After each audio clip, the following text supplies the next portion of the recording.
La Confédération africaine de football vient d'approuver temporairement le stade de Yamoussoukro.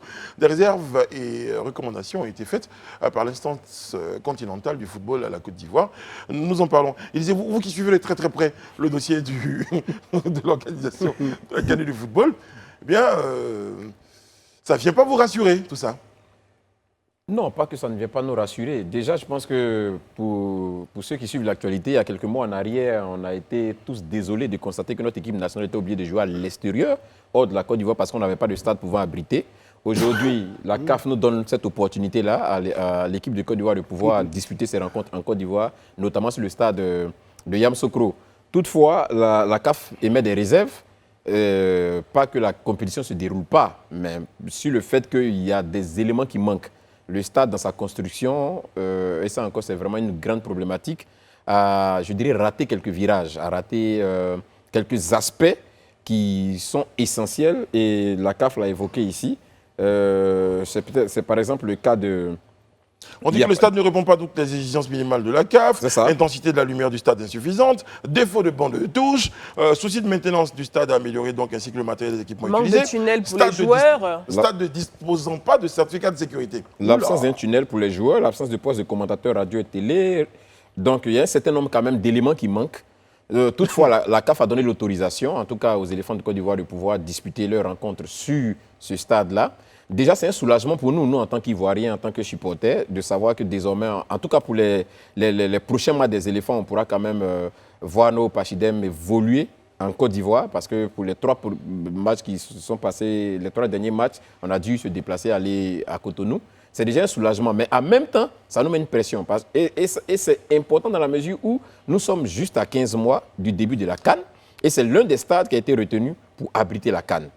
C'est l'un des stades aussi qui avait été présenté par les autorités ivoiriennes comme le stade déjà prêt.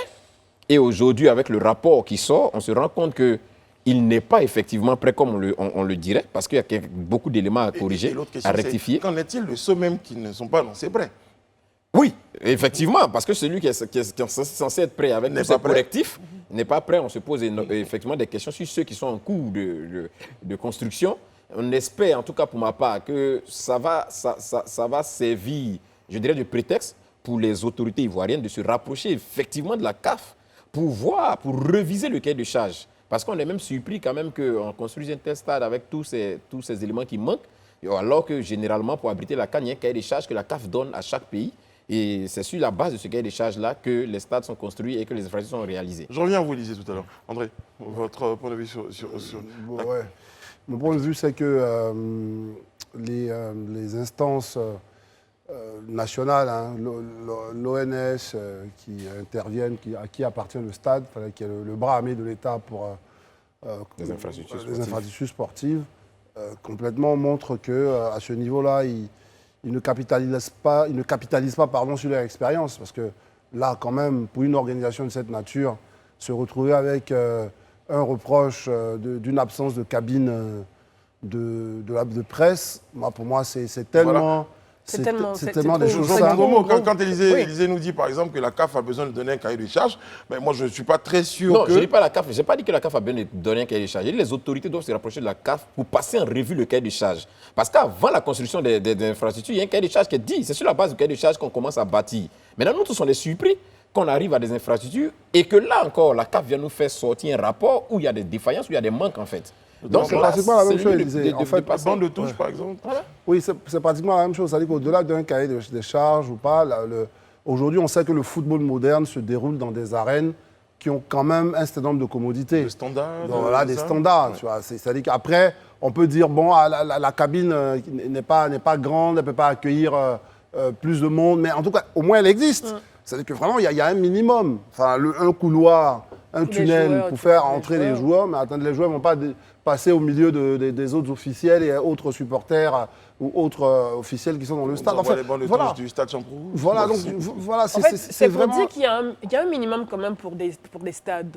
On l'a vu avec les commentaires qui avaient été faits par la CAF pour le stade des BMP. Donc, pour lesquels il y a une réhabilitation qui est en cours, notamment pour la pelouse. Là-bas, c'est peut-être vraiment un problème de pelouse. Voilà, de pelouse. Mais comme tu l'as dit, il y a forcément un cahier de charge.